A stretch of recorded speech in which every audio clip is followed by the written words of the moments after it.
Hi, welcome to Chad's Silversmithing. Before we get too far into the video, if you would mind hitting the like button, that really helps to get my channel promoted, and I appreciate it.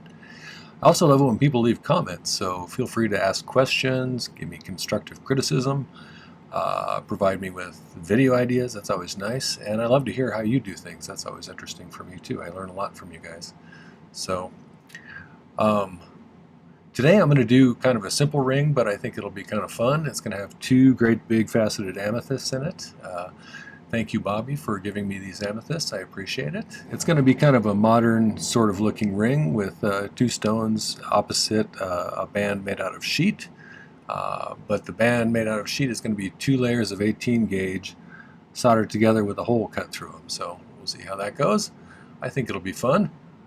Before we get started, though, I need to thank some groups of people, my patrons over on Patreon. They are my core group of supporters, and I think they're marvelous.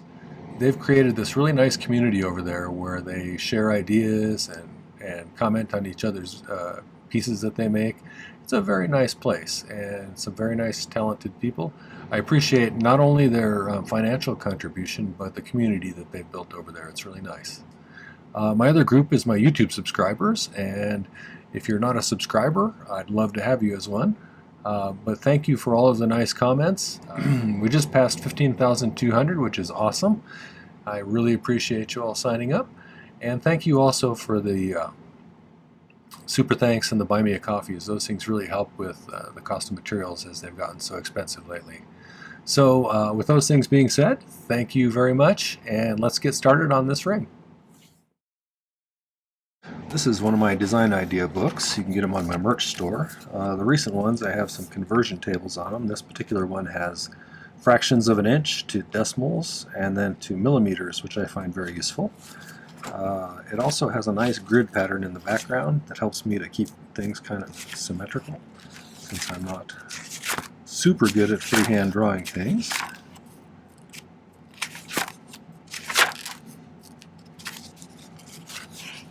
Rapidly filling this one up.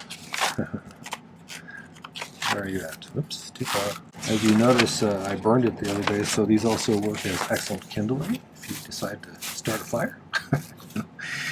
Okay, so here's what I got going. I have these two pretty 16 by 8 amethyst faceted stones. They're pretty deep, so I'm going to use really deep bezel.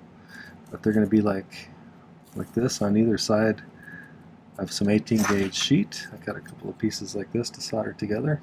I would use an ingot and roll it out, but I don't have one currently cast, and I don't have time today to cast one, so I'm just going to solder these together, and then we'll cut a hole through them, and along the way here we'll make some bezels for these guys. I'm going to use 1/4 inch bezel. I only have 28 gauge, which is a little thinner than I normally use, but we're going to make do with that today. And I'll make a little step bezel with some 18 gauge round wire, which is 1.02 millimeters. 1/4 inch bezel is 6.35 millimeters tall, and it's this is 28 gauge, so it's 0.33 millimeters thick. 14 gauge square wire will be used for the little spacers between the bezels and the band, I think, and that's 1.6 millimeters if I remember right.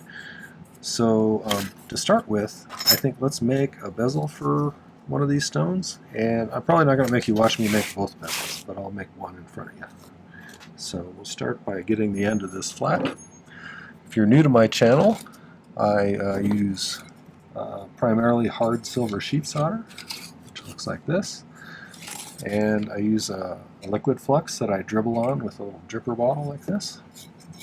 My torch is a Silversmith model, which is their acetylene air torch, and I really like it. It's a great torch. I use a #1 tip for most things.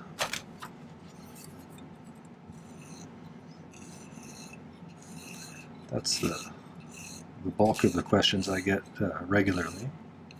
If you have other questions, feel free to ask in the comment section. These aren't really like traditional ovals, they're almost lozenge shaped. Lozenge is a hard word to say for me for some reason. Lozenge.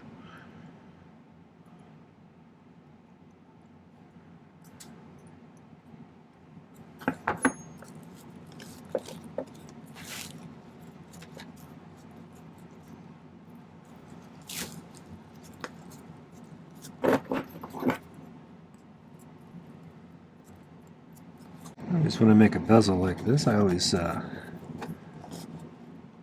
make a mark just a little bit beyond where they meet so that we have a little bit of filing space. So I'll generally be filing it down a little bit.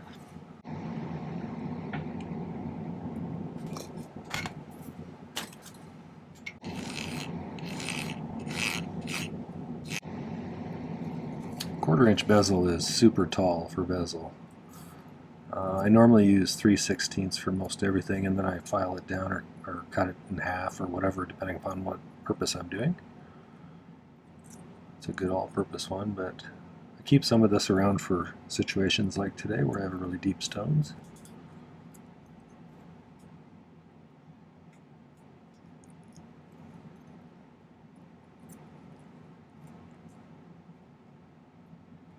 If you're new to this, I'm doing bezel set faceted stones here, which is probably, if you're just getting started, may not be the first thing you want to start with. Probably want to start with some cabochons, which are rounded stones, like, you know, where they got a rounded top like that. So I'm going to cut a little bit of hard silver sheet solder. Oh, I should move my book further away since I caught it on fire a couple days ago.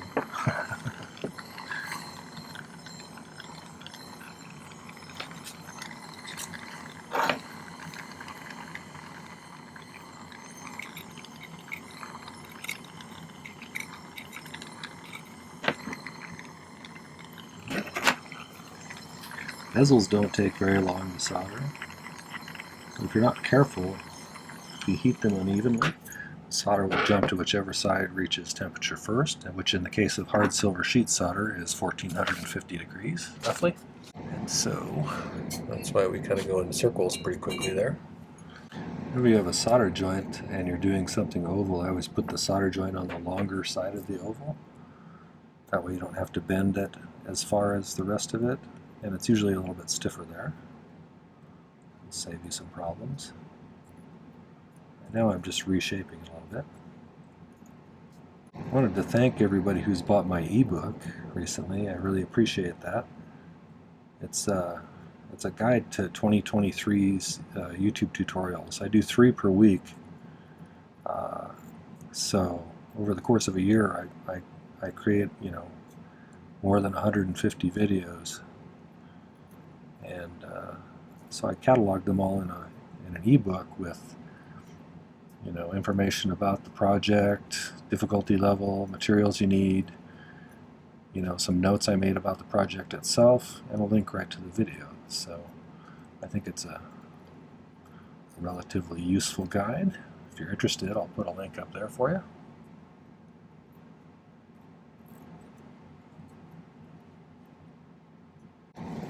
So with a faceted stone, we need to create an open back, but also have a little ridge on the inside for the stone to rest on. Some people put a bottom on and then cut out the middle. I tend to make them out of wire that I put in layers at the bottom of the bezel so that I can lift it up to the appropriate height. You could use sheet or more bezel if you wanted to do that, but I like to use wires because it's easy for me to crank out some oval shapes.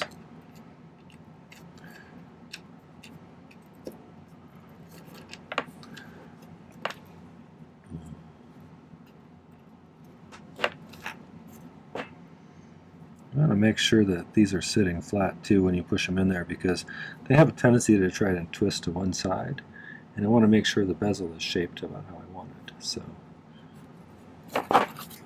I'm just going to leave that in there to make sure it stays shaped. Let me find some 18 gauge round wire. Get a little piece. Probably going to need more than this though, but this will get us started.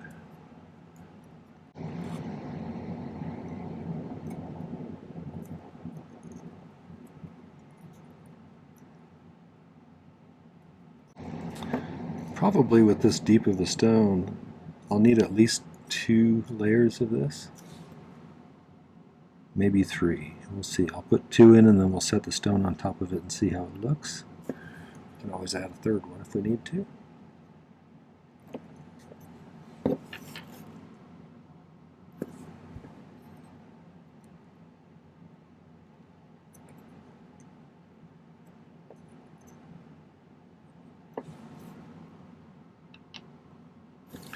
So I usually cut them just slightly too big and then gradually snip out pieces until it fits perfectly.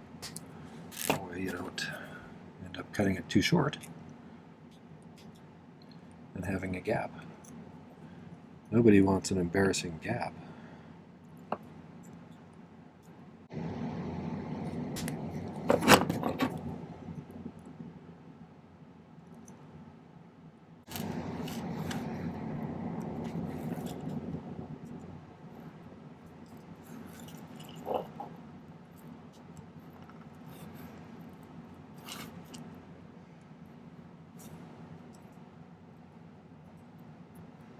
That's just about right.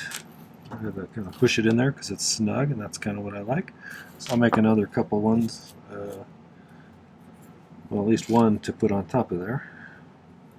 That should be enough, I think.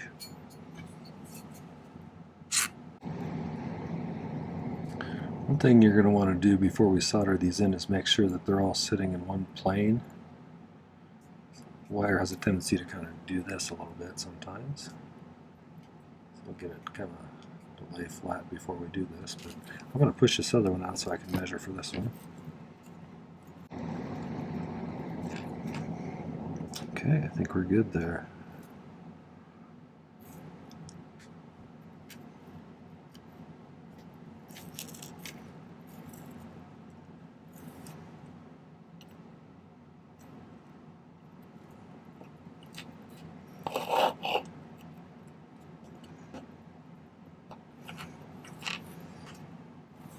Get them both pushed in there.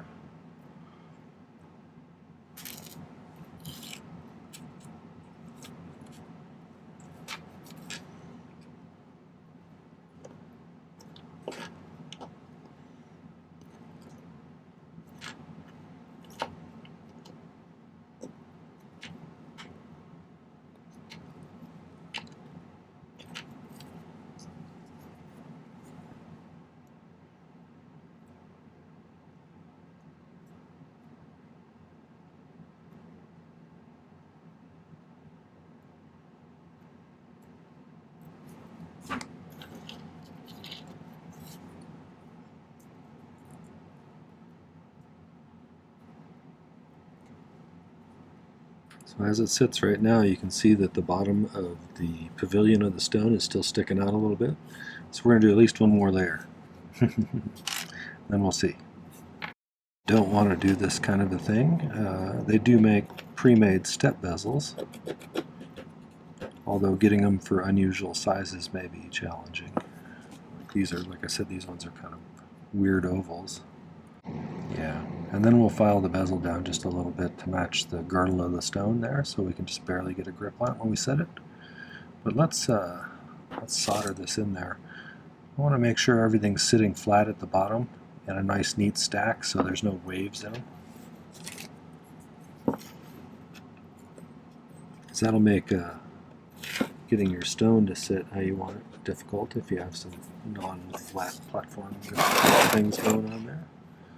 So a lot of times when I'm soldering these in, I'll just create kind of a little oval or whatever shape bezel you're making.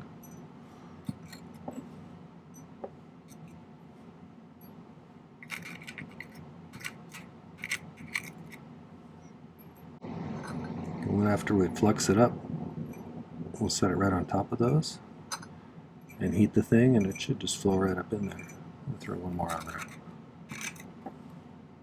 just for fun.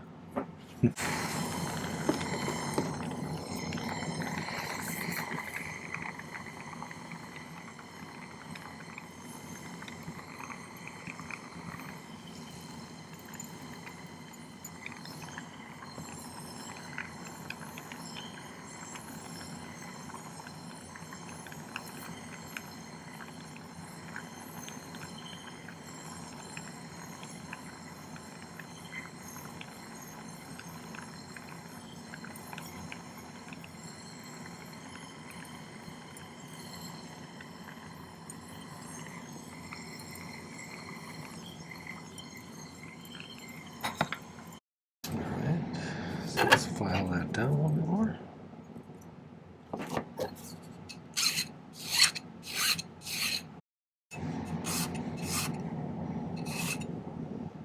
Okay, so once I finish up the second one, we'll come back and we'll solder those two pieces of sheet together. So I'll be right back.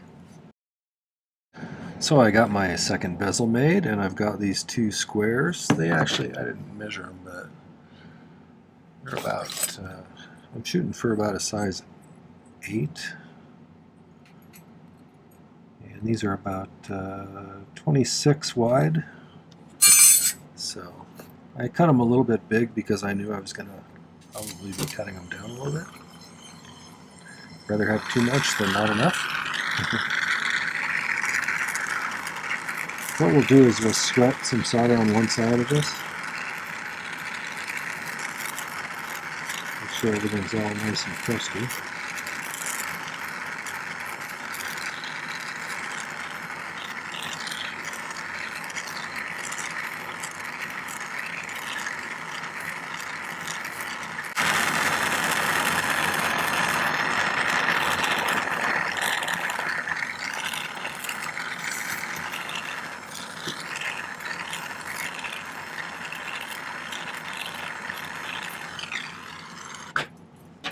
I think I'm going to move this one over here up against these T-pins so it doesn't move around so much.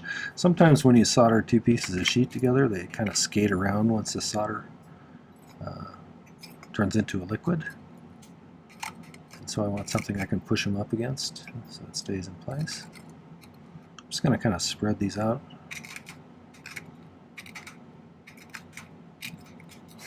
My tweezers aren't working very well today. Either that or it's operator error. Come here. Sometimes your tweezers get gummed up with stuff, flux in particular. It's probably time for me to clean these off a little bit.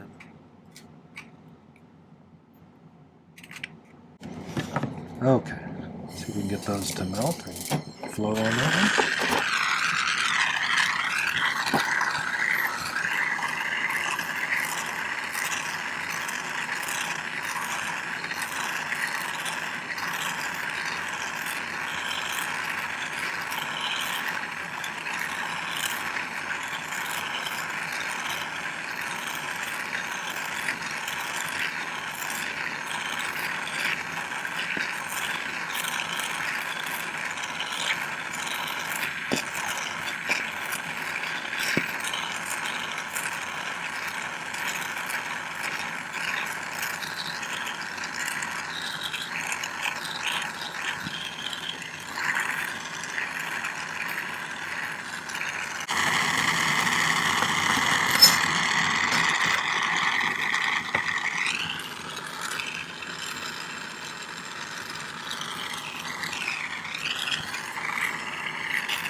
What I'm watching for is I'm watching for solder to start showing up on the edges there.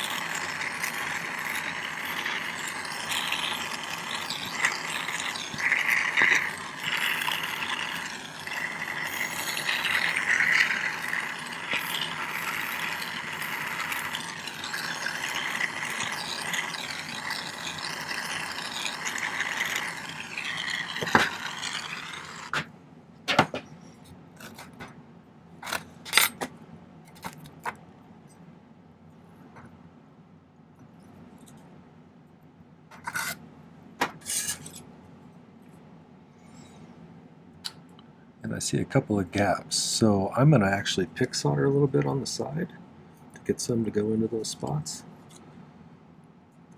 And if you've never seen pick soldering before, I'll put a link up here. It's a really kind of a useful skill. I put a little bit on this edge too. I think that side's probably fine, but at least these two sides. So.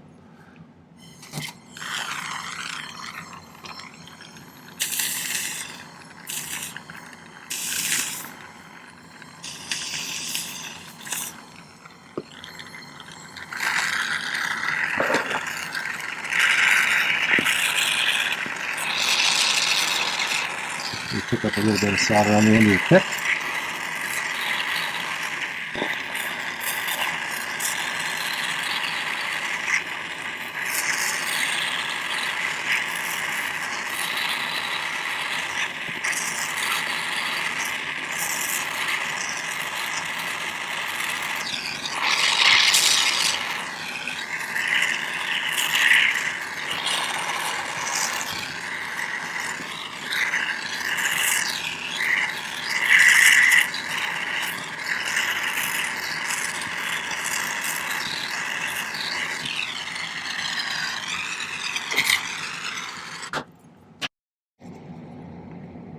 Alright, well let me get one edge straight and then I'll use a square to cut these off perfectly angular.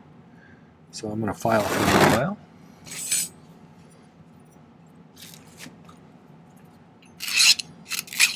Use your miter vise jig if you want to, or you can brace it against something. I know a lot of people like to put it against their bench block.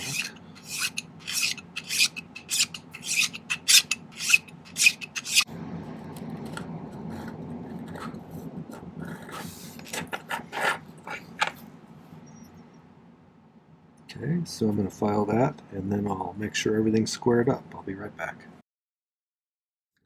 Okay, have this. I've gotten it relatively straight and square, and I scribed out the circle where I want the finger hole to be.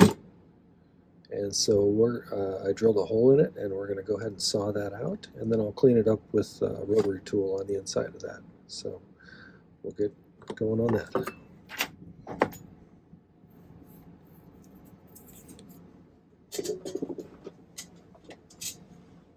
Sawing is not my strongest skill. We'll do our best.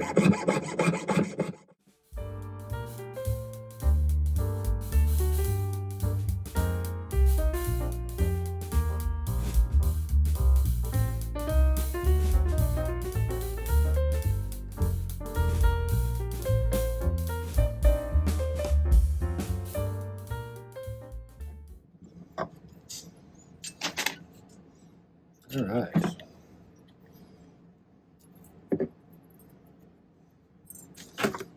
Now I'll clean this up with my rotary tool.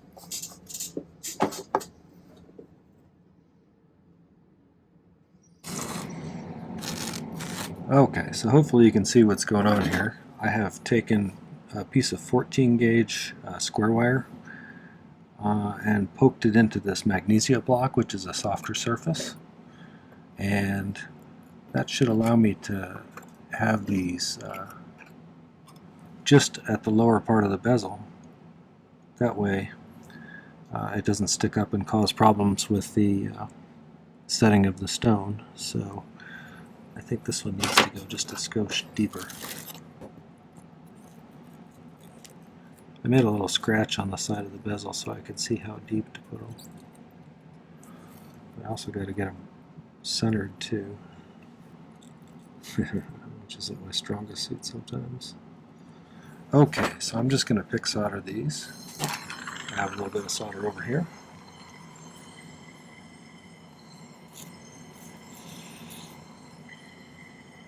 The advantage to a magnesia block is that you can poke things into it, but the disadvantage is that that insulates those pieces that you poke into it from the heat, which sometimes make it a little hard to get that particular part of it up to temperature.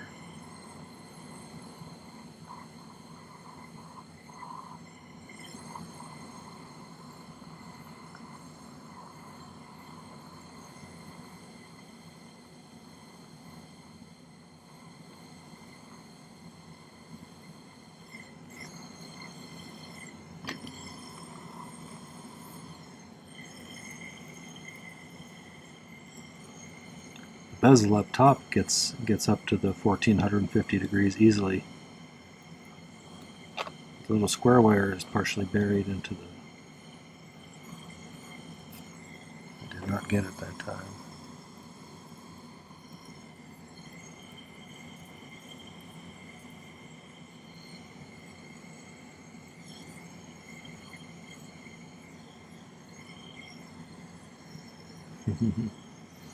Well, I guess we'll pull them out and see. It looks like it's attached.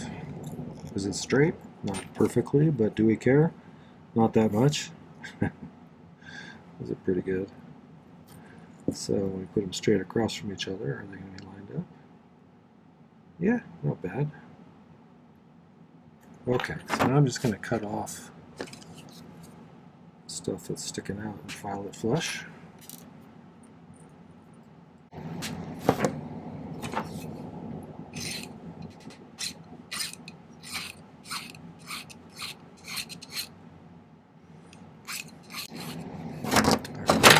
So now we have to figure out to attach this like this. I think if I push these flush in this thing here to where it gets all the way down to where the square wire is touching the surface, like that.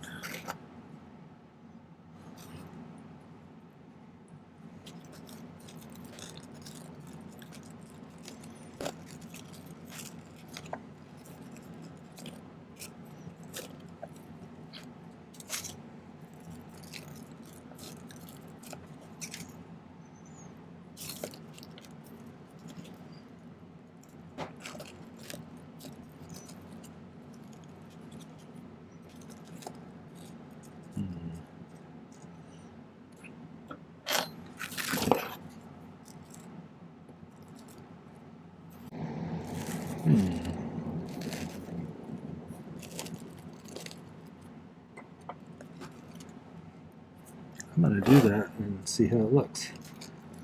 I think that's pretty close. Alright, let me make sure I have some solder. Magnesium blocks are crumbly, so they leave little crumbs all over as they kind of disintegrate. The real mass in this piece is in this band, so some of the focus of the heat is going to have to go there.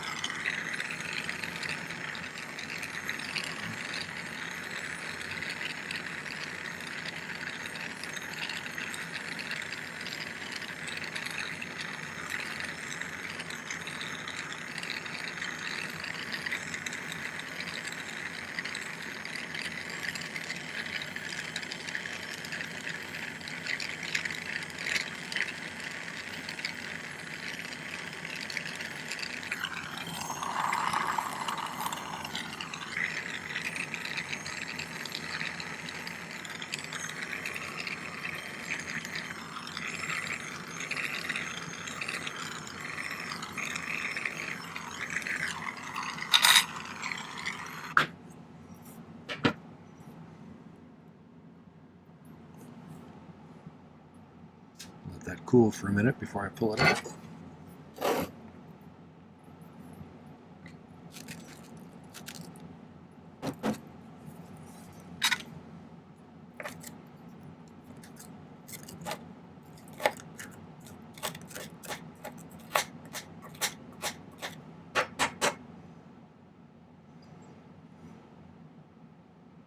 Let's cool it off. Take a look at it.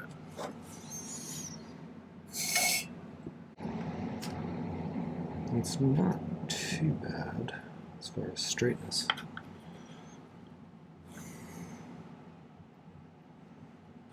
And things feel like they're on there solid. So I'll be rounding the corners up on these pieces after it pickles and making sure everything's all clean and nice looking. And then we'll get this polished up and we'll set those stones and see how it looks. So let's let that pickle for a while.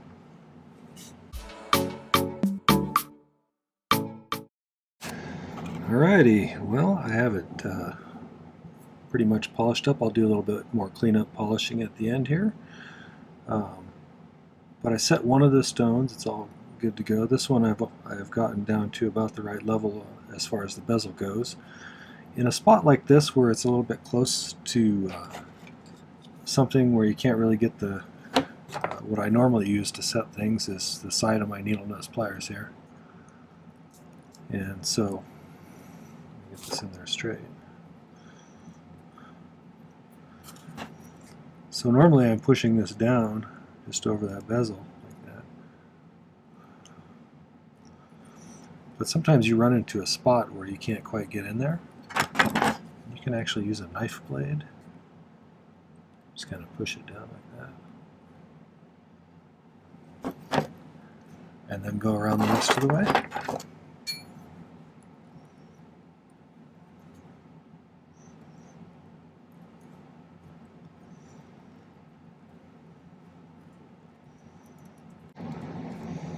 Alright, the last stage is called burnishing. I'm going to use the rounded outer part of my chain nose pliers here. I'm just going to rub that top edge where the bezel and the stone meet.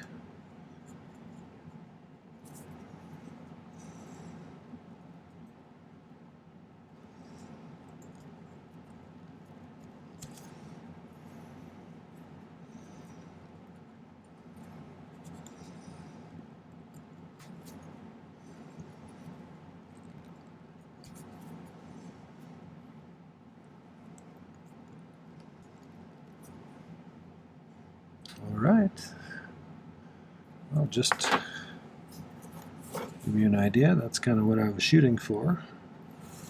And kind of like that. So I'll get this cleaned up a little better. I'm going to use a Dremel with a fine polishing wheel, a silicone polishing wheel, to clean up the top of the bezel, and then I'll get some better pictures. Well, that was the double amethyst ring. I hope you enjoyed that. If you did, make sure to hit the like button before you leave. And take a moment and check out my main page. This is video number 399 as far as I know. That means there's lots of content over there at various different skill levels, so I'm almost certain you'll be able to find something else of interest there. So check out a few videos, subscribe to my channel, and then hit the video description down below. There's some important links there. There's a link if you want to get my ebook, which is a guide to 2023's YouTube tutorials, and I think it's a useful way to have a whole bunch of video tutorials right at your fingertips. There's also a link to my merch store where you can buy one of those nice design idea books. I find them handy and useful. There's also a link to my Patreon, as well as a few other important links like my Pepe Tools link. So check those out. Come back and visit again. Take care. Happy silversmithing.